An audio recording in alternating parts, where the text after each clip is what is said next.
Hi, everyone, and welcome back to That UFO podcast. Today's guest is Jordan Flowers. He is the Executive Director of the Disclosure Foundation, formerly known as the UAP Disclosure Fund, an organisation now operating as a non-profit think tank, legal resource, and public education hub working to advance transparency, policy reform, and credible discourse around UAP. Jordan didn't come from the UAP world or UFO world originally. As you will find out, like many folks, his entry point was a 2017 New York Times article. He has a decade of experience on Wall Street, specialising in operational and financial restructuring, followed by strategic work at McKinsey and Company. He has been a part of multiple entrepreneurial ventures, passion projects, and he realised during the COVID time he had a skill set that the UAP community rarely benefits from: structured problem solving, financial acumen, organisational leadership, and coalition building as well. And today he applies that background full time to the Disclosure Foundation's core mission: policy research, legal work, and education and public engagement. Really looked forward to this interview. I'm glad to have Jordan on. He has not done many of these interviews, so please sit back, enjoy the interview, folks, and I'll speak to you soon. And welcome to the podcast, Jordan Flowers. Jordan, welcome. Hey, Andy, thank you so much for having me today. I really appreciate it. And at the outset, I wanted to say that your show and your voice was one of the first that I listened to in this space. And so that had a big impact on me and kept my interest alive. And so I just want to say thank you for that. Oh, no, thank you. Very nice of you to say that, unprompted and not being paid. So thank you so much, Jordan. That's appreciated. Doesn't mean I'm going to go easier on the questions, but no, I would never do that anyway. It's good to have you on. I know, just in speaking to you briefly there, you've not done many interviews before, and that was even something for me when I was looking into a bit of research. And I know about the UAP DF that we're going to discuss and the changes. I know I've spoken to several members of it in the past. You are a little bit more elusive. But we're going to learn about you today. So do you want to give a little bit of a background, Jordan, as to who is Jordan Flowers and what's brought him into the UFO world? Yeah, sure. Happy to talk about it. I was one of these people that read the 2017 New York Times article and sort of had a reflexive reaction that, oh my God, there's a there. I don't know what the truth is, but I'm convinced that the truth is interesting.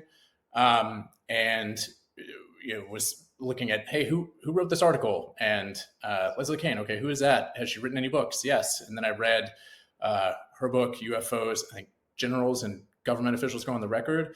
And that was a real moment of like cognitive dissonance for me, that you're sort of taught to believe that there's not a huge fact base for this topic and you're conditioned to believe it's not true. And to be confronted with that was fascinating, and that developed my intellectual interest. I started reading more books and, sort of went down the rabbit hole, as they say, became very interested. And, I was sort of happy to be someone who is just intellectually learning about the topic for a while. And then I said, hey, I've got like a unique skill set. It doesn't seem to be heavily represented in the community. Is there a way that I can add value with my background? And I was fortunate enough to be in a place in my career where I could do that. So I started networking, meeting folks. I've really tried to over-index on in-person conversations. I just think it's incredibly important in those relationships. So that's sort of how I've come into the space. You asked a little bit about background. So I worked for about 10 years on Wall Street. After college, I went to business school, combination of like investing roles and finance roles. My specialty was sort of operational and financial restructuring, so turning around businesses. I did that. I also did that in the consulting world as well. So I worked at a consulting firm called McKinsey and sort of built more of an operational skill set and started to get a little bit more entrepreneurial. Did some entrepreneurial things during COVID, did some passion projects, and created more space for myself to engage with this topic. And now it's the way I spend the majority of my professional time. So I'm delighted to be here and to be able to contribute. I just hope that I'm adding value, Yeah, no, I'm sure you will, and a lot to talk about. I mentioned in the introduction, obviously, the UAP Disclosure Fund, now the UAP Disclosure Foundation. But just before we get to that, you mentioned 2017, that New York Times article. It's a jumping on point for so many people involved in the conversation. I wonder, before that, what was your take if someone spoke to you 2000, 2005, 2010 and asked you about the UFO topic? What would your take have been? Yeah, I mean, I think I've always been very open-minded, and I have always been interested in reading about the nature of consciousness, about sort of, I'm not a physics person, but lay people's like physics books, Mm, and understanding those, just being fascinated with the frontiers of human knowledge. And interestingly and surprisingly to me, this subject really abuts a lot of those things, like the nature of consciousness, the nature of the universe. It kept me intellectually fascinated, and that's one of the reasons that sort of sustains my interest. So I think I would have been able to have those conversations like in good faith and be open minded. Which I think it's sort of proven by reading the New York Times article. mm. But I just didn't pay much mind, And when that came out, I was really, I think there's a term for it now. It's like a 2017 baby is what I've Mm. heard other people call it. So that was my entry point. Awesome. And have you ever had any sightings of your own before or after 2017? Nothing that I can say is definitive. You learn more about the topic and you start to sort of review your experiences with that lens on. Mm. There's a few things where like, oh, that's interesting, but nothing I would say that's definitive, I guess, if that makes Yeah. sense. Yeah, that's fair. I've had a few times, and I live in quite a low light pollution area in the northeast of England, and I've said before on the podcast, when I'm walking the dog, my head's always in the clouds. I'm always looking up to see if it's a clear evening, and now and again you get lights going across the sky. I'm very aware how often there's satellites flying about. Now and again you get something that looks like it might be slowing, speeding up, turning a little bit. That piques your interest, but still, like yourself, it's nothing I could go, I've just seen a UFO, and I would come on and talk about it. I've saw a Yeah. light in the sky. It could have been any number of things. But yeah, I appreciate that. So to talk about It is really interesting that mm, like when you simply pay more attention, you do see more surprising things. I've been really surprised at just sky watching with the kids, that you see a lot more. You think shooting stars never happen, and you actually dedicate some time and energy to focusing on it, and you see some interesting things. It kind of reminds me of like Avi Loeb's general take on this, is that we should be open-minded. We should be looking at the sky and learning everything we can with an open mind. Yeah. yeah, if you go on a cruise and spend all your time in the cabin and then say you've not seen a dolphin the whole time you've been there, yet the folks who've spent all their time out on deck, binoculars, camera phones, are seeing dolphins, that's not on them to prove that to you. You've spent all your time stuck inside. And I think that's the same when it comes to UFOs. The issue is we now have, and I'll just wave it for the folks on YouTube, we have these, iPhones and Samsungs. All other types are available, of course, but we've got these smartphones now that take up so much of our attention that, especially now when you're out walking or out with people, your head's almost always looking down the way rather than up, which is part of the problem, I think, when it comes to this topic. And it really, for me, answers that whole question around why, when everyone's walking about with a smartphone, do we not have 4K videos of UFOs and amazing pictures? Because no one's looking up at the sky largely to do that and take those pictures and see that. So yeah, I think it's one of those things. It's a self-fulfilling prophecy and a bit of a cycle. But listen, UAP Disclosure Fund into Foundation, we're going to talk about that now. People may have missed earlier conversations I've had with Yuan Feng, I've had with Lester Nari, and we've talked about that there. But what I'd love for you to do, Jordan, can you walk us through that kind of brief history of the UAP Disclosure Fund and now why the rebranding? Yeah, absolutely. Happy to. So our organization originally started as a 501c4 nonprofit called the UAP Disclosure Fund, and originally intended to focus on advocacy work, even like politicking, and sort of similar to like a political action fund, if that makes sense. And as the organization has evolved, and looking at the nature of the work that we did and the team we've managed to build and how our mission has evolved, we thought it was appropriate to rebrand to the Disclosure Foundation. The Disclosure Foundation, I think it has a broader remit. We have 3 core lines of activity, lines of effort. So policy research, like a think tank element, a legal component that includes everything from whistleblower consultation, representation. Attorney-client privilege is an incredibly powerful tool to use in this topic. We do FOIA requests, FOIA litigation, and then there's an education component. That's the third component. And that's speaking to the public. That's it could be doing podcasts, it could be doing interviews. I did an interview recently here for the local CBS affiliate in Connecticut, and I was really impressed by how seriously they took the subject. They seem educated. They seem to not. I was worried that they were going to cue the X-Files music and have a terrible CGI graphic, and they were very serious and very sober about the topic, which I appreciated. And then we also do, on the education front, do things like at Yale University this week, we have an event there where we're going to have some speakers like Dylan Guthrie, a national security expert and lawyer, Kirk McConnell, and Anna Brady Estevez as well. Your listeners may know who those folks are. So that was really a core part of the transition, was to have that broader remit. I think the UAP Disclosure Fund, it sent some of the wrong messages for people that sort of didn't have context for what like a political action fund is. It was like, oh, a fund. Can you invest in our project? And it's like, well, that's not really what it does, but I see why it's confusing.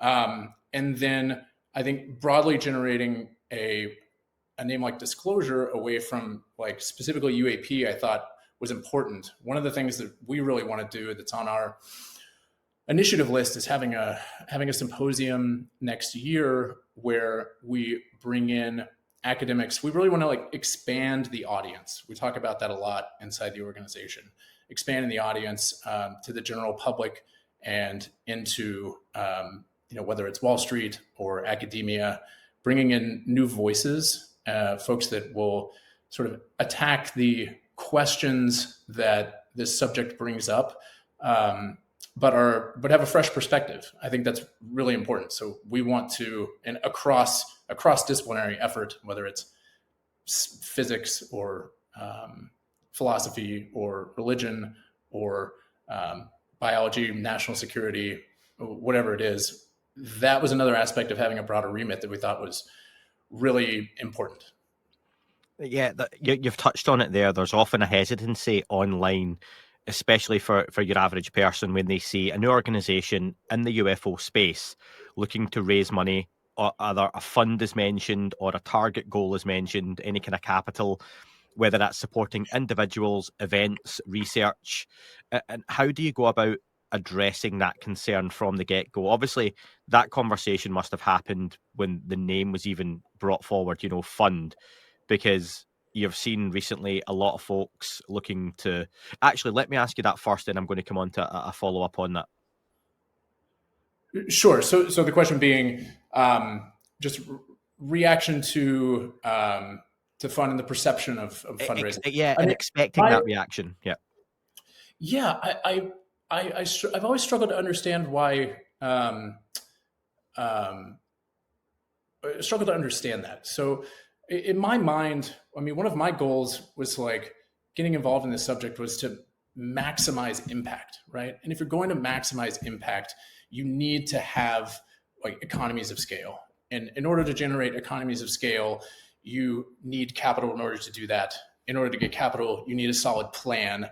And in order to have a solid plan, you need really talented professionals across, experts across like disciplines, whether it's business or law or politics or science. That's really important.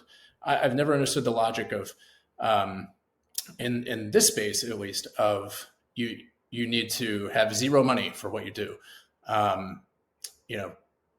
always been surprising to me. But I think that, another aspect of that is that, we have like a very limited budget. No one on our team, we're all volunteers. No one on our team gets paid. well, we would love to raise money and have like full-time employees. We're not there right now, but I think it's important to know that everything we've been able to accomplish with folks has been like on a volunteer basis. And we have really, really talented and really dedicated people involved in our organization. I'm very grateful for that. Especially in the last year or so, we've seen several groups or individuals attempt to raise funds with the aim to support whistleblowers. And for you, looking at that from the outside and what the UAPDF is trying to do, would it make more sense to combine efforts? It almost seems that there's a duplication of efforts across the field. And is that something you've perhaps explored? Yeah, I would love to have collaborative efforts for, not just with other organizations, but collaborative efforts with Congress to try and address this issue. I think that we could talk more deeply about whistleblowers, bringing whistleblowers forward. That conversation has been. We've tried to apply a very like sort of structured thinking and structured problem solving to the whistleblower perspective and conversation. To answer your specific question, yes, I think like collaborative efforts would be great in that regard, with potentially with Congress as well. Like, can we get Congress to enact some sort of a restitution fund for whistleblowers that come forward? I think there's three primary areas of difficulty with respect to the breaking down the problem of whistleblowers. There's like the legal question of will you be prosecuted or go to jail. There's will there be retaliation? Could I lose my security clearance? And then there's a question of could I be like physically harmed, right? Retaliation in that form.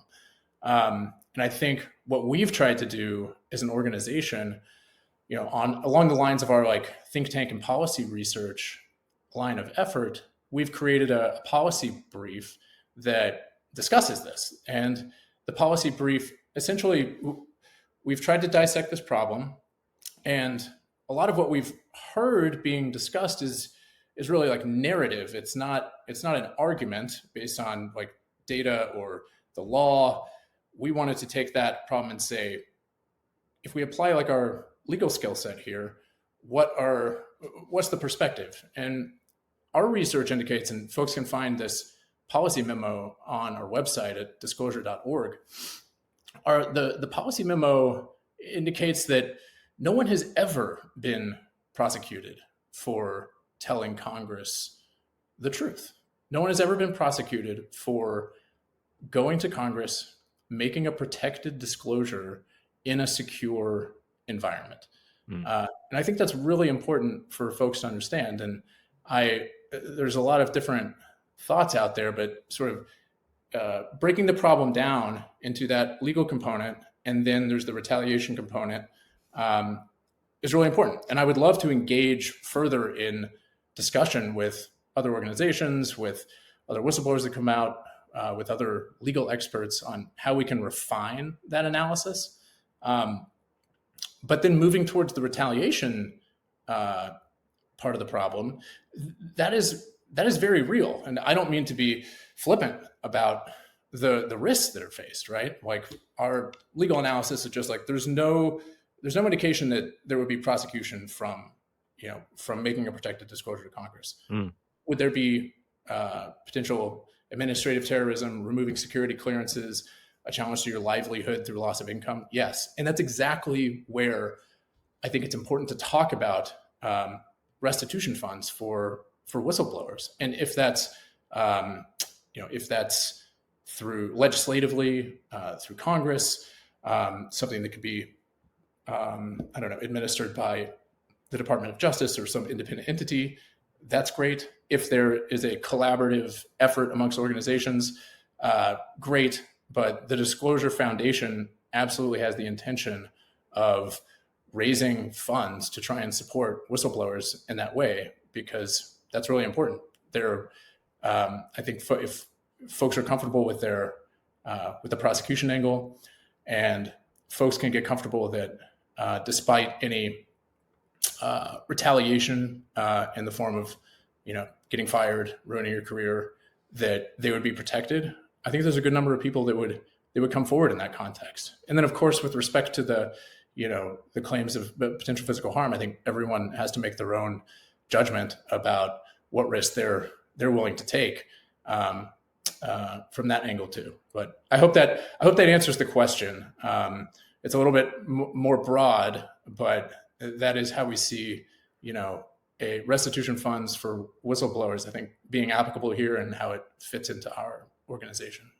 Yeah, no, let's break it down a little bit then and go into whistleblowers.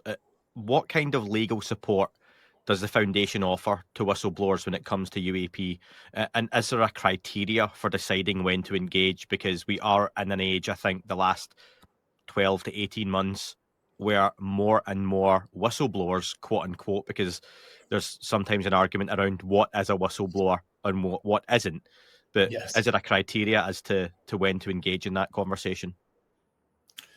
Yeah. So one thing that I'm proud of is that, and this is another aspect of rebranding to the Disclosure Foundation.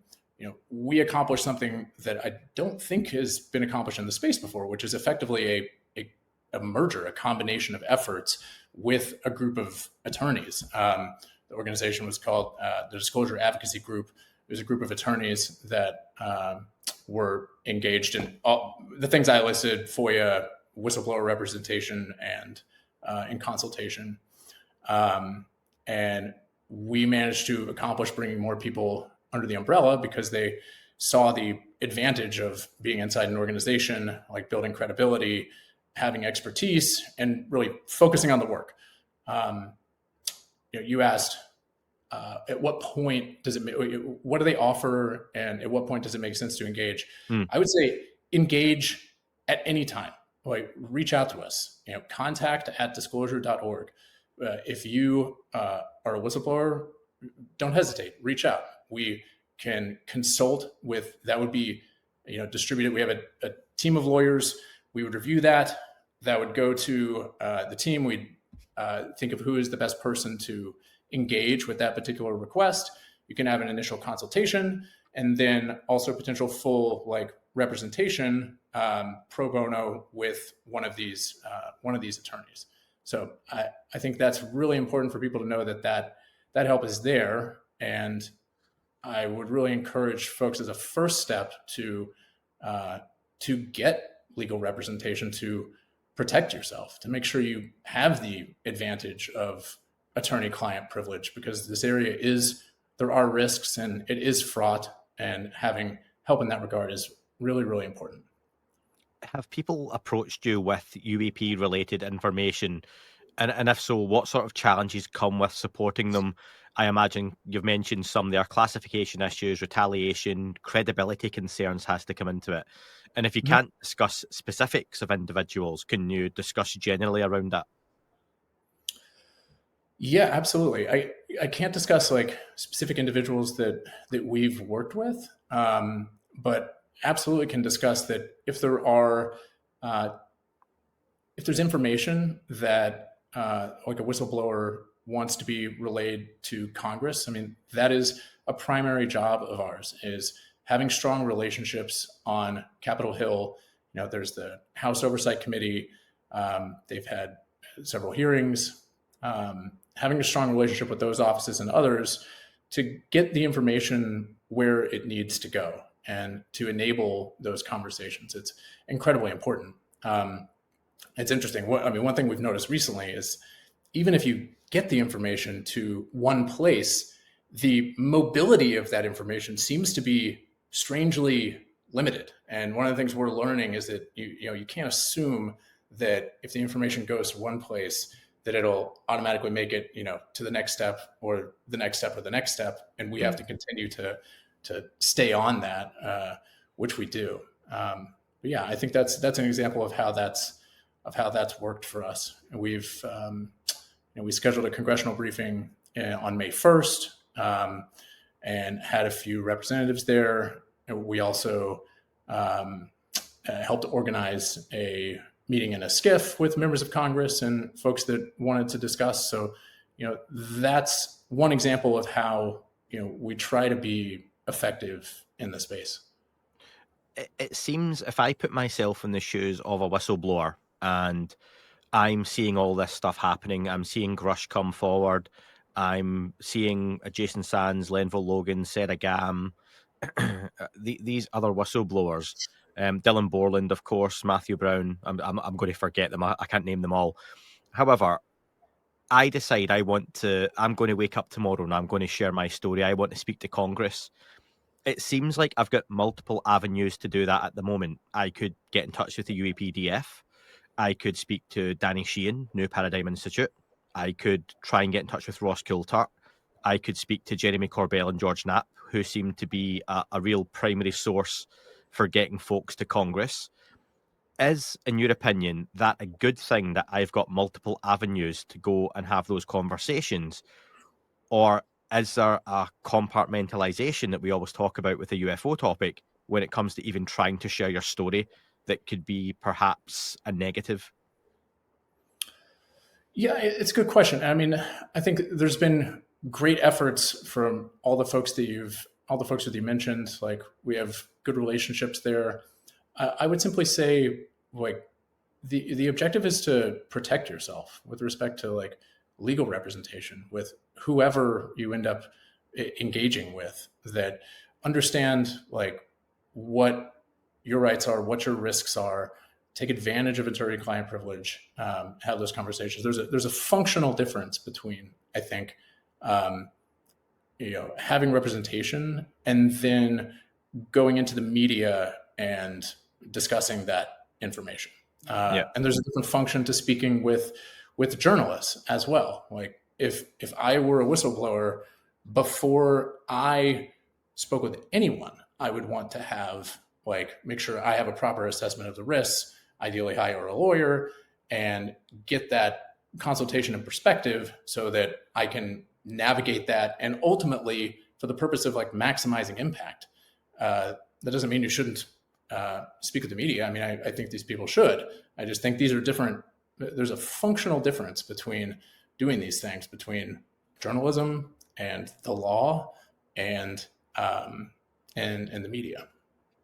Are there individuals who maybe I've rhymed off some of their names, maybe I haven't, that are now out there in the public that have been media facing that have gone through the UAP disclosure fund? Um, yes, I think I can. I think I can answer that. I have to be very careful there, but yeah, I mean, we've spoken to. I don't think it's a surprise that we've spoken to people like in the space, and like engagement is at various levels. But yes, I think it's okay to say that. Yeah, I appreciate from a privacy point of view, you're not going to name names given what you're talking about. But I think that's what I'm trying to get at is, and like we're mentioning earlier, we're really trying to let people know, or I'm giving you the opportunity to let people know what the UAPDF does, what it does well, and why it's so important. And I think that can be lost. Do you feel there's almost a lack of, let me use as an example, if I'm just going to pick a name here. If Dylan Borland goes through the UAPDF, you're not shouting about that online. You're not telling everyone you've spoken to whistleblower Dylan Borland. You won't talk about the support that's been offered, the legal help that's been offered, and how much money that's cost. There's almost a lack of anyone knowing what the work is you're doing and why you're doing it and how effective it's been. However, Dylan Borland then say he uses your services. He gets in touch with Corbell and Knapp. He then shares that story. He ends up in front of Congress. Now, Jeremy and George get their plaudits for bringing Dylan Borland forward in a public way. There's almost an element, no, would that not frustrate a UAPDF that you are doing work, you're being questioned, you're asking folks for money, you're asking for support. They don't get to see the work you do and the work that's going on because of the nature of what you're doing. Is that a frustration, and is that close to reality? That's a great question. I mean, our goal is not to be out in the media and doing that. Our goal is to like do the right thing, to have impact, and I guess I would say that if you're good at what you do, like that skill set, word of that skill set travels to others, and others know to reach out to you. There's a network effect there, and we're very happy to operate that way at the Disclosure Foundation. We have a team of folks that are extremely dedicated, and if someone else wants to go out in the media and make a presentation, I think that's great, as long as that's what the whistleblower wants. But we're very focused on doing the work, and I think our reputation at the Disclosure Foundation is incredibly high for where we stand in the space. That's good to hear, and we've got to talk about this. The release of Age of Disclosure is due this Friday, 21st of November, on Amazon Prime. Do you think that documentary will encourage more whistleblowers to come forward, potentially to organizations like yourself? I certainly hope so. I think that documentary has the potential to, really, like a rising tide lifts all boats with respect to the topic, to piercing the general public consciousness in a little bit more a deeper way. And again, like expanding the audience, right? Like we may have a more expanded audience than we've ever had. And that's great for many reasons. I mean, one that, is incredibly important is building political capital with politicians to talk about this. So part of our job at the Disclosure Foundation is also like working with Congress to generate ideas, review policy, and to try and put these things forth. But if there's no political capital generated for that, then the likelihood of getting things passed or getting ideas through is limited. I think this documentary has the potential for really big impact in that way, and for whistleblowers to come forward to send a message that the politics of the moment favor transparency and disclosure. So we see that as having the potential for incredible momentum, and wanting to seize the opportunity to say, hey, can we have, let's get more whistleblowers in, let's have more hearings, let's actually collaborate on problem solving. This is a really complicated, difficult, and fraught topic that requires serious attention and problem solving capabilities. And let's engage with our leaders on that. And I've been delighted that they've been open to that, collaborative problem solving as well. Have you seen the documentary yourself yet? I've not seen the documentary yet. No, Okay. Me neither. It's been one that's been very hard to come by. I know there seems to be a lot of influential folks have seen it, so they are very much going down the marketing route of the mainstream with this, which is totally their call. I know when it comes to stuff like this, a lot of folks tend to get advanced previews, screeners in the UFO community and whatnot. They've not done that this time, it seems. It seems to be high-ranking politicians, major media folks. And what I'm hopeful of, and I've said this, is there seems to be a lot of really high-profile social media presences that are talking really positively about this. My concern is working for a major company. I know when a new product is about to be launched, they will use influencers to promote said product before it's launched to build a hype. And then I know from recent experience, again, with said major company, that once said product launched and was a bit of a flop, those same influencers are no longer bound to promote it. Like literally day of release, they stop. And I worry that there's a lot of hype and it doesn't get followed through on with these folks. And that's just a bit of a personal concern of mine. But it seems to be building a lot of mainstream attention, a lot of press, which I'm very hopeful of. That being said, I can't really say much more, obviously, neither can you, until we see the documentary. However, as part of this whole whistleblower angle, we've seen significant pushback on whistleblowers. The attacks on David Grush continued long after he spoke out, even as recently as the last couple of days. I'm not going to go into naming journalists and what they've said and everything. People may or may not know what I'm talking about, but it's pretty prevalent online. Other whistleblowers I've spoken to, Jordan, recently have told me personally the retaliation they themselves and their families have faced. And I wonder, what's your perspective on that? Not only attacks on them, but families going through that as well. And what does the Disclosure Foundation, what are you able to do to even try to help from that respect?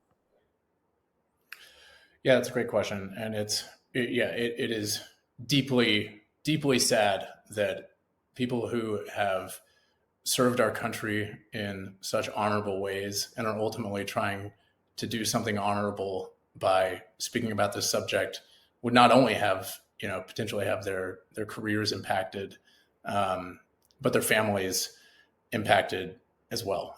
It's disgusting. It's a moral abomination, um, and deeply sad. And certainly, we want to help however we can with that. Whether it's, again, our engagement with Congress, whether it's direct representation of these folks to help navigate those challenges. What are their rights? Helping to avoid bear traps. Is there potential defamation there, like, that could be pursued? And that's really towing the line for a lot of folks, on the defamation front, I think, or even just harassment, which is a different, I think, perspective. And certainly, we have the capability to look into that, to investigate, and to try and take advantage and defend folks, however we can, just like in any other topic. I mean, that is a function of what, like, the support should be from any lawyer, from any representative. On the website, it talks about providing evidence-based insights for policymakers and the public. Now, you've touched on those policies you've been involved in. For you, this is a big hot potato for a lot of folks on social media, but what qualifies as evidence in your view, and what sort of standards do you apply to ensure rigor to that? It's a great question. Yeah, what qualifies as evidence? I think it means different things in different contexts, whether you're in a court of law or the court of public opinion, or in science, right? I mean, I would just say, by way of example, one of the things that could specifically refer to is, like, the whistleblower policy document for protected disclosures that we wrote. This is I would describe evidence for this particular paper as being, we have legal citations, we have done legal research, analysis based. There's data there, there's statutes, there's legal reasoning, there's logic involved. That is something that, like, we bring to the table that I think fits underneath that description. I think evidence-based science. I've been delighted that with Beatrice's paper on the transients, that's an incredible example of evidence, right? And I think, if I remember correctly, the data has a p-value or an error rate that's like 6 sigma, or no, I'm sorry, 20 sigma, I think, in some ways of looking at it, which is like 20 standard deviations means that there's just a wildly high probability that, like, what she's describing is accurate. But I hope that's a good answer, and it's how we try to base our policies, whether it's on a scientific level, on a legal level, or otherwise. No, it's a great example to mention as well, the work of Dr. Beatrice Villarreal. That transient stuff, I think, for some folks on surface can look a little dry, but when you give it a moment to actually look at what they're saying, there's something there you can break down in 280 characters or whatever it is now on X to the public to say, this is why this is important. This is why this is actually very cool, and really could be some of the best evidence we have for UFOs, UAP, whatever you want to call them, out there. What's unfortunate, I think, is at the time this has come out, something I imagine that's probably got hundreds, if not thousands of times more airtime is people banging on about 3i Atlas being an alien mothership.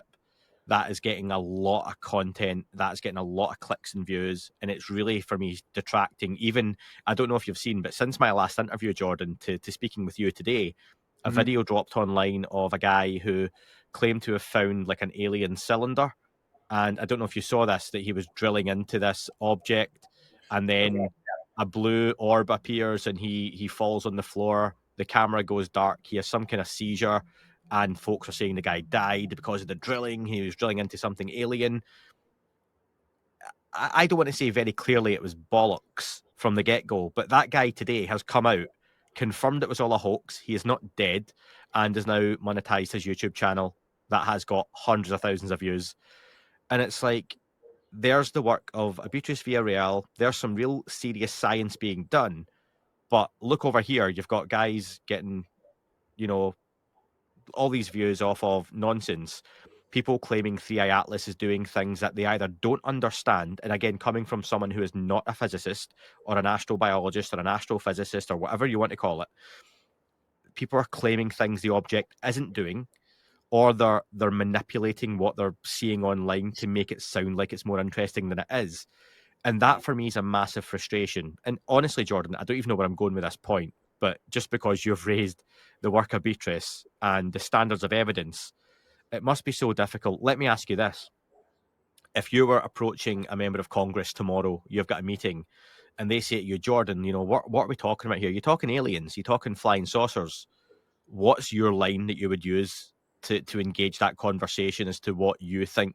And how do you have a level-headed conversation with them? It's a great question. Yeah, and I was just thinking back about also your question of evidence, and how people will say, "Oh, there's you know stories or anecdotes and not evidence." I mean, I think eyewitness evidence is actually evidence, like in court, and so there's uh, there's a broad interpretation there, and but yeah, going back to your question about what would we say. So I mean, we are literally actively doing that right now, and the what's surprising, Andy, is that when we go to Capitol Hill and the door closes, um, 0%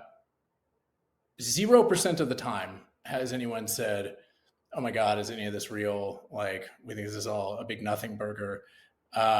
And instead, it's, we know there's something there. What do we do about it? And how do we Mhm. navigate this? Those conversations are quite serious and sober. Um, and so there's not. I'm grateful that we're at a point where what you just described doesn't seem to happen as much. I think precisely because, like, the nature of evidence, the fact pattern, the fact basis, the evidence basis has become so big, and people so big that it's undeniable in many ways. And so that's been one of the delights of doing this work, is seeing the topic being taken seriously in those rooms. Is there any work being done by the Disclosure Foundation now or in the future where you're looking to work with models overseas or entities overseas outside of the United States? Um, not at the present moment, I believe. We have to be, we want to be very careful about subjecting ourselves to, like, foreign influence. This is we had an opportunity come up with something, and there was a non-U.S. citizen involved, and we did a little bit of work and figured that this was probably, it wasn't worth the risk. So we try and be very careful about how we engage there, because of how sensitive these topics are. Folks, thank you so much for checking this out on YouTube. I just want to ask you to please like, subscribe, and comment on the main video. It makes a massive difference to the algorithm, as you probably know. But anyway, enough from me. Let's get back to the show. Yeah, that's fair. So looking at the future and kind of forecasting ahead here, What are you seeing as the biggest challenges or obstacles that will face the foundation, be that funding, credibility, government cooperation, classification barriers? What's standing in your way? Yeah, it's a great question. I think truly finding a path forward for whistleblowers that works is incredibly important. And again, working on that on all fronts with Congress, like with inside our organization for potential funding, other organizations. I think that is critical. We often talk about like what is on our wish list. There's different forms of legislation. There's expansive whistleblower protection legislation that I think we'd like to see put forward. And there are various transparency efforts that we'd like to see. We've provided to some of these committees, or we've helped facilitate them getting documents for that. We know they're sitting on a lot of like videos and evidence that's not probably not even classified that they could be distributing, and they're not. So like the classification efforts, like getting some of those things out, finding a path to getting those out, I think is important.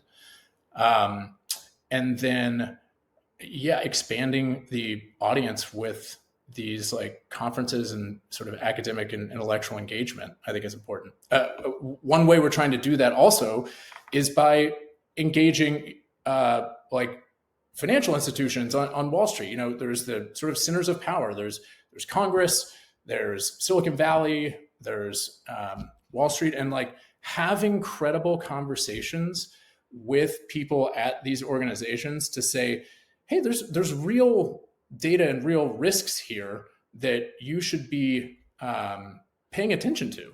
I mean, if your job is to like invest money in the markets, there's lots of ways that this could significantly impact the markets. Like there's lots of opportunities and there's lots of risks to mitigate.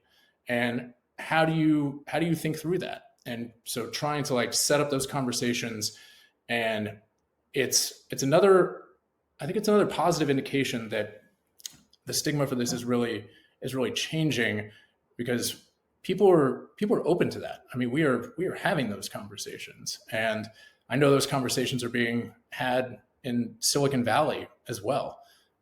So I think expanding the audience in a credible way it's a big challenge, but it's incredibly important. Yeah, that conversation around even like disruptive technologies that may come into market, I think would Exactly. be a huge one. We hear that there are multiple aerospace or private contractors who are probably sitting on thousands of patents for technologies they cannot release until perhaps information goes public. That would be really interesting. The sort of things that, Richard Dolan, Bryce Zabel talk about in after disclosure, that idea of what comes next. And I've joked before about even things like insurance policies. What happens to your insurance policy, your home insurance, the day Yeah. after disclosure, all that kind of stuff that may come into things. It feels a little bit like these conversations we know are happening in the background. You're saying you're having these conversations. I think a really good example of some of that private money would be Skywatcher, where we know that through the SALT conference with Alex Klokas, that with Gary Nolan, with Carl Nell being in attendance a year apart, Alex Klokas and other individuals, I believe, have put their money into Skywatcher with Jake Barber and co. So there's a really good example of it's not public facing. They don't have to answer to the public. They do speak to the public. They do make presentations. There are videos online, but it's private money backing a private venture around UAP. And there will be other examples of that, no doubt. We don't know, but it still feels like a big line of dominoes has been set up, and we're still waiting on someone just pushing that first one to have that knock-on effect, and their hands are still on the domino. And is that how it feels to you, that we're really close to something, but it's just not quite started yet, or has it started and we don't realize it? It's a great question. I would say that that is the work, I think, for us, that it is like setting those things up and having the conversations to like build political capital.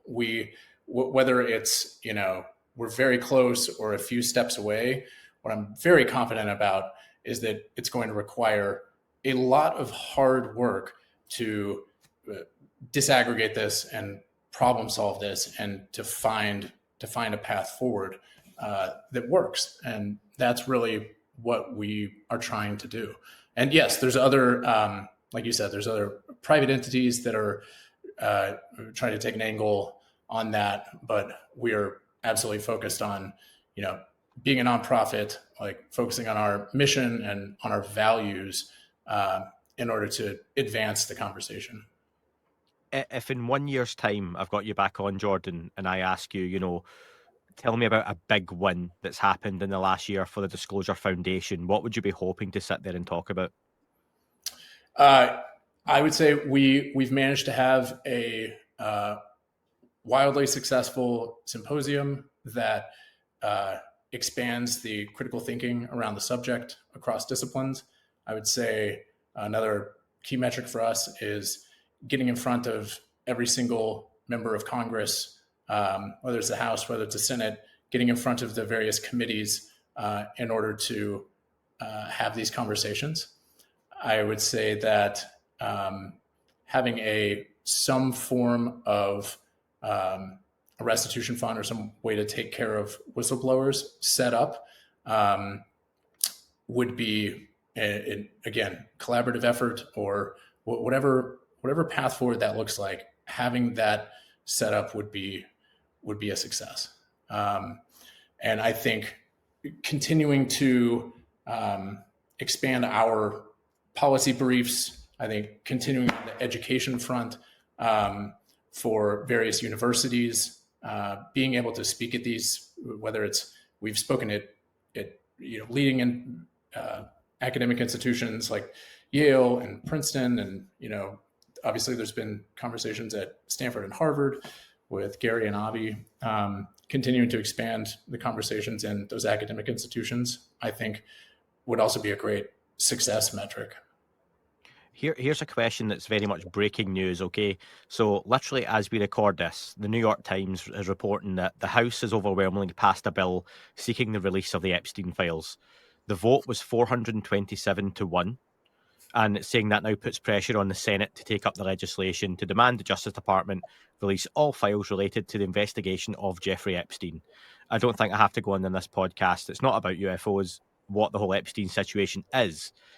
There's one where it seems that things are really one-sided, 427 to 1. Why is the Epstein vote so one-sided, yet it still seems we're struggling to get things like the UAP Disclosure Act through the House, through the Senate, and it's getting, if indeed anything does get through, it's really, I don't want to say inconsequential because that's perhaps unfair to the work that's been done a couple of years ago, but it's not the big heavy-hitting pieces of legislation. Yeah, it's great. And I was just going to say that I think there was some really positive movement that happened, right? Danny Sheehan pulled me up on that because just after the first one, I was like, Danny, it's failed to get through. And he's like, no, it hasn't. The big parts, but then he went into great detail about what did go through. But I appreciate it can be little victories. Yeah, absolutely. We are, this is an example, right? Is the scope of what was trying to be accomplished, was it too much? I don't have the answers here, but this is, I think, like problem solving needs to be done. Are there other approaches where we can like attack a specific issue? For example, like expanding whistleblower protection that would be much more palatable to get that, whatever it was, 400 whatever to one vote. That is hard work that needs to be done for us to figure that out. But I take that as that vote you just described is, I think that's great news. I think it underscores again this comment about like the politics now favoring transparency and disclosure, and that massively creating more political capital for our leaders to try and pursue. and having more hearings. I didn't say that earlier, but that would be another great way to leverage the documentary that's coming out to try and build more political capital, so you get votes exactly with those numbers. Here's some listener questions to finish off, Jordan, because you've been really good with your time and I appreciate everything you've gone into as well. Sure. Philip asks, so why can't an organisation like the Disclosure Foundation file a defamation lawsuit against the Wall Street Journal? Philip says he believes a public fundraiser to support such a lawsuit would gain massive backing and really put pressure on the executives involved.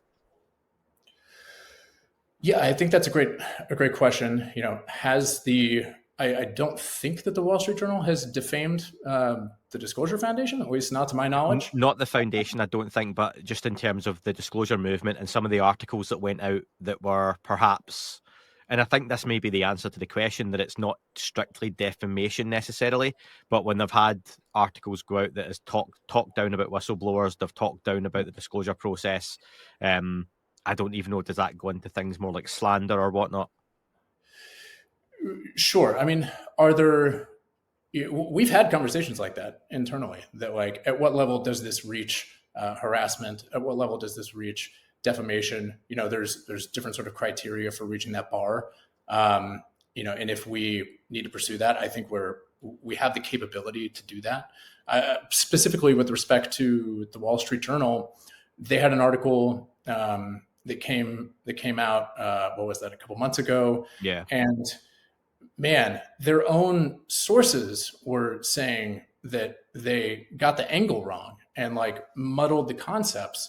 And so what we tried to do as a first step was to, I don't think there's defamation in that specifically, but as an example of what we do, we wrote in tandem with chairman of the board, Chris Mellon, we wrote a detailed response email and posted it. We sent it to the editors.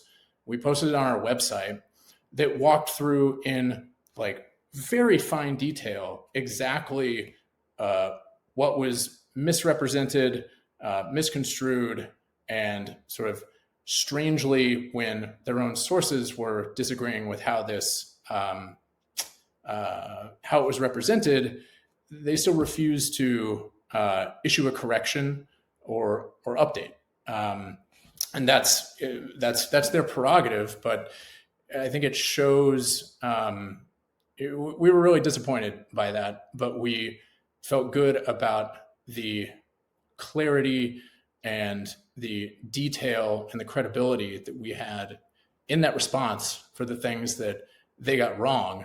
And we've also been able to take work product like that into the halls of Congress and say, this is sort of like what we're up against here. This is complicated, and here's an example of like why the media may get things wrong, and how we need to help educate around this and clarify the details.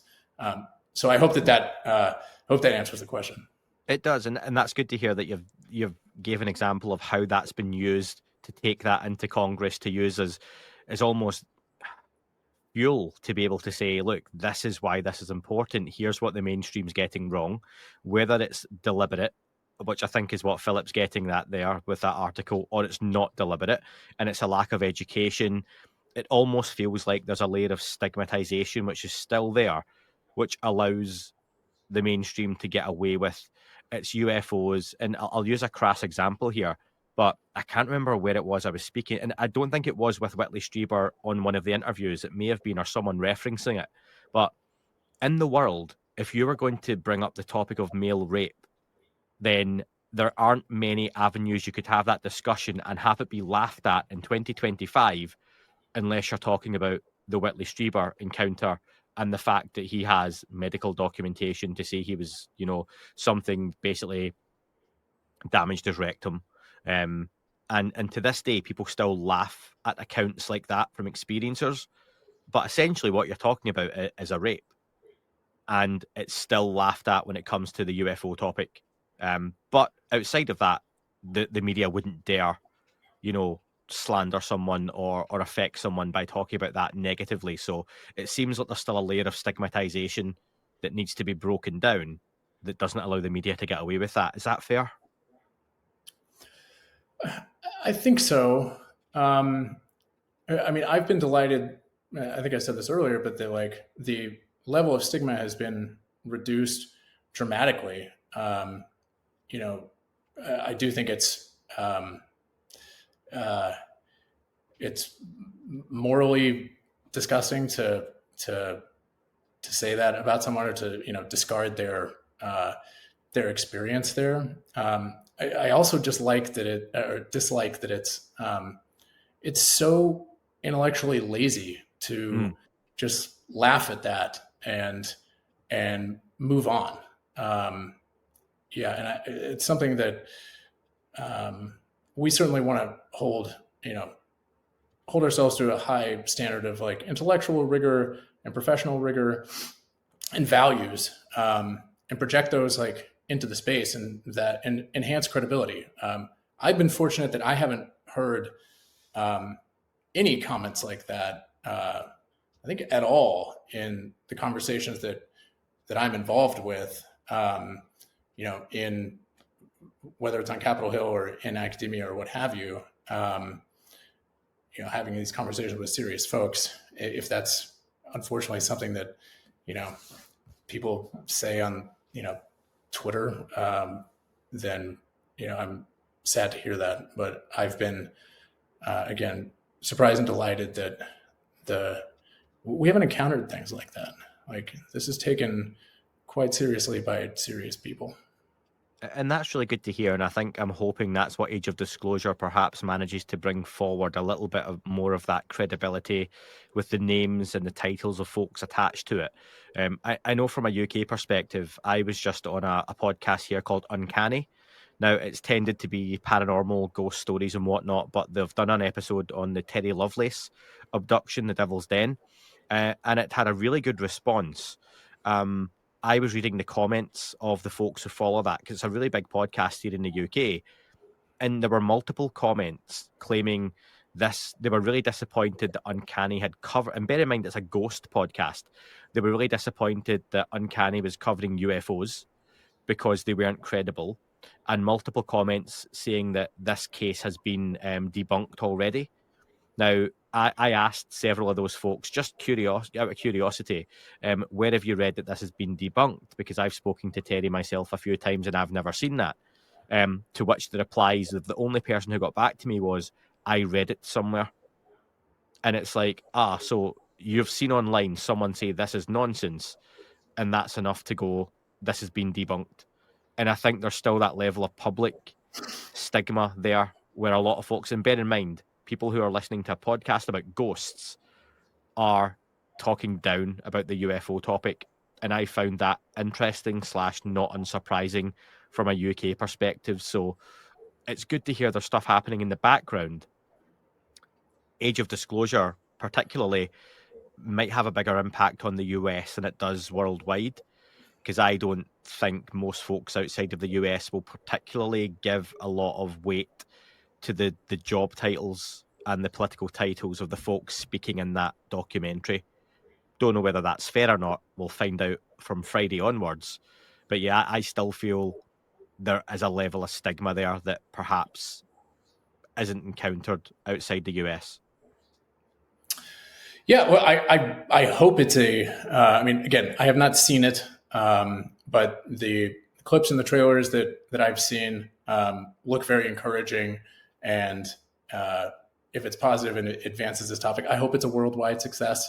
But you know what? I would settle for it just being a smashing hit in the United States and helping to advance the conversation. What you described in I don't know, the beefs between groups or what have you.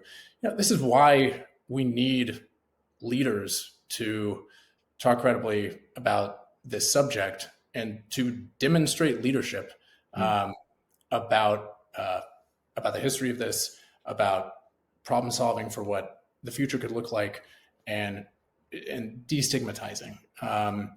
And I've been pleasantly surprised again that that's been there. I'm sure there's lots of whatever it is, Twitter beefs between shows or podcasts or whatever, but I want no part of that, and I want to try and help move the ball at a high level with leadership. Yeah, that's fair. Question from Joni. Joni says, do you or the foundation have any sense of what might ultimately be disclosed and what the consequences could be? I'll give you a little bit of follow-up to that, Jordan. Joni says she's encountered some darker possibilities that might explain why the system keeps a lid on this, though she jokes that presidents don't lose hope, so it can't be that bad. She also says she'd prefer the disclosure to happen gradually and thinks the mainstream media would happily keep offering a narrative that allows people not to look too closely if they don't want to. What's your perspective on that? Yeah, I think that. Can you repeat that for me? Yeah, so the first part was around any sense of what ultimately could be disclosed and what the consequences could be. Got And it. then secondly, around the mainstream offering narratives that allow people not to look too closely. Yeah, I think that the nature of disclosure, the analogy that we've made in in our work product that we've delivered really is the one that is like the nuclear, like the atomic bomb, right? Mm. This is the idea that we know how this works, or that uh, we we have one, we know the physics behind it. That is a reasonable thing to talk about in the scientific community and the politically with the general public.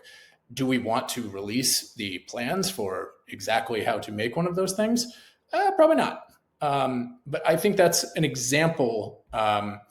We could look to history for examples of like what's worked with things like that. I think that's a decent one, and it's an analogy that I think is salient for leaders to convince that we can have this discussion. I think there is also a growing sense that we're sort of in this.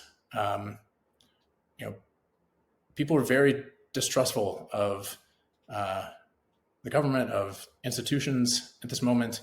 I think specifically with respect to this topic, it's something that adds to this sort of fractured social psyche, certainly in the United States and maybe more broadly. But that a resolution on this topic, clarity, how it comes, I think could really be like a salve to mitigate that and to actually help there be a little bit more unity amongst us for this topic. So that's certainly one of my hopes, and I think it's achievable. And Joni did ask at the first part, and I don't think you've answered it there, but have you got any sense of what might ultimately be disclosed? And I suppose I'm wondering if you're in the office of a staffer or congressman or woman, and they say, cards on the table here, Jordan, what ultimately are we looking at coming out? What exactly are you expecting to come of this? What would you be saying? Yeah, I mean, I don't have specific ideas of exactly what would be disclosed. That's why I sort of mentioned the analogy, right?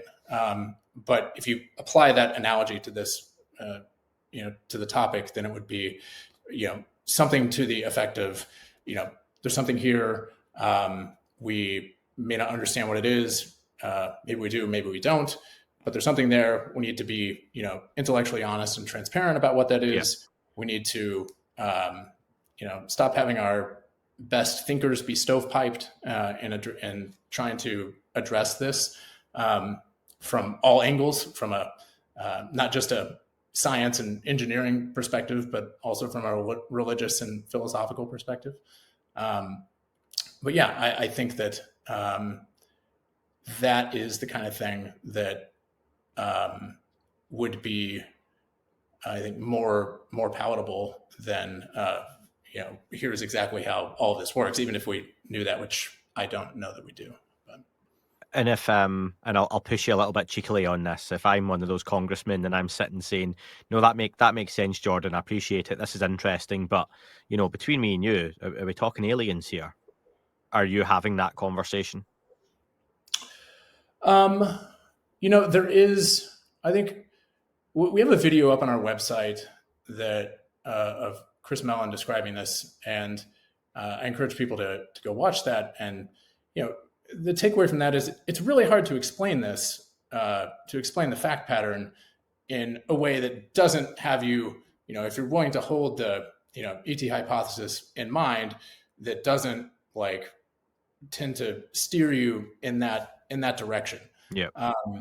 But again, regardless of what the truth is, I think it's important for there to be a brighter light shown on that, and for there to be more transparency. Yeah, that's incredibly fair. And final question, and this is one for the real post-disclosure connoisseur, and this is from James, who I got to meet at the Sol Foundation all too briefly. So hi to James. He's been a supporter for a long time. He says, if we imagine a post-disclosure world, are there suitable replacement markets for equities and derivatives if energy costs were to drop to zero? And during the transition to the future, does it make sense to tax free energy? And I like that question because I'll just give the context for me here. I've said so many times before, there's this idea that a disclosure with a capital D, let's just say, to totally distract from this Epstein stuff, for whatever reason, someone decides to drop all the alien info tomorrow, right? There's this idea that, okay, we can now all have propulsion, free propulsion, free energy, Tesla style. We're all going to fly about like the Jetsons.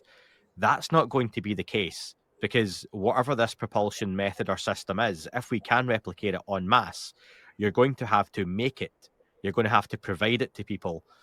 I can't see anything other than things like subscriptions for your car rather than having fuel, and there'll be different qualities perhaps to it. Does that make sense to you? Yeah, I think to answer the question, I would love, we need serious intellectual rigor applied to exactly that question. I would love to write a white paper about the potential impact to markets of that sort of technology. And what's interesting is that, so James, reach out if you have experience in that, in that industry, and you want to contribute, please reach out. It's a fantastic question. And these are questions that I think our leaders are asking, and they want help answering. That's what we're here for. I would love to help write a white paper like that and try to add value to the conversation. We can engage, my hope is we can engage serious economists and serious investors in that exact same conversation. What's interesting about it is that I've been thinking a lot about this recently vis-a-vis AI. What does, put UAP off to the side here, just think about AI. It's the same question. What does, if we reach the, if we get through the filter and we're on the abundance part of the curve, what does that even look like? What do our lives look like? What does the nature of an economy look like? What does currency even become? How are things fundamentally denominated? Those are, even just looking at those questions with respect to AI is really challenging and but interesting, and we need answers to them. And we also, for the same reason we need it for AI, we need answers to those questions for this topic. Yeah, really good shout. And final word over to yourself, Jordan. If someone's sitting here thinking, okay, I know a lot more about the UAP Disclosure Foundation now, I understand the goal, I understand the rebrand, what are you saying to them as a final, why should people support? How can they support, and how do they get on board? Yeah, sure. I would say definitely reach out to us if you have a specific skill set that you'd like to contribute. We're always looking for really talented folks to help contribute. I mean, this topic still needs a lot of help. So please reach out. For financially, yeah. I mean, if you think that our mission is a noble one and a viable one, then we would love financial support for sure. And we would love to be able to support whistleblowers and accomplish the other aspects of our mission with that. And we hope to advance the ball on that. Awesome. Jordan, wonderful speaking with you. Thank you so much for your time. And I do hope that in a year's time I could have you sitting back here and we can discuss those big wins. Me too. Me too, Andy. Thanks so much for the time. I really appreciate it. That's all for this episode of That UFO podcast. Thank you so much for listening and watching. If you enjoyed the show, please follow, subscribe, and leave a rating or review wherever you get your podcast. It really helps others find the show. If you're watching on YouTube, hit like, subscribe, and turn on notifications so you don't miss future episodes. You can also support the show directly and get early access, ad-free episodes, and bonus content on Patreon, or by subscribing on Apple Podcasts, Spotify, or YouTube memberships. All the links are over at thatufopodcast.com or in the show description below, along with merchandise and more. Don't forget you can also pick up a copy of my book, Atlas of Unidentified Flying Objects, available now in all good bookstores and through online retailers, including Amazon. Big thank you again to all of you for listening and tuning in. Until next time, keep looking up. You never know what you might see.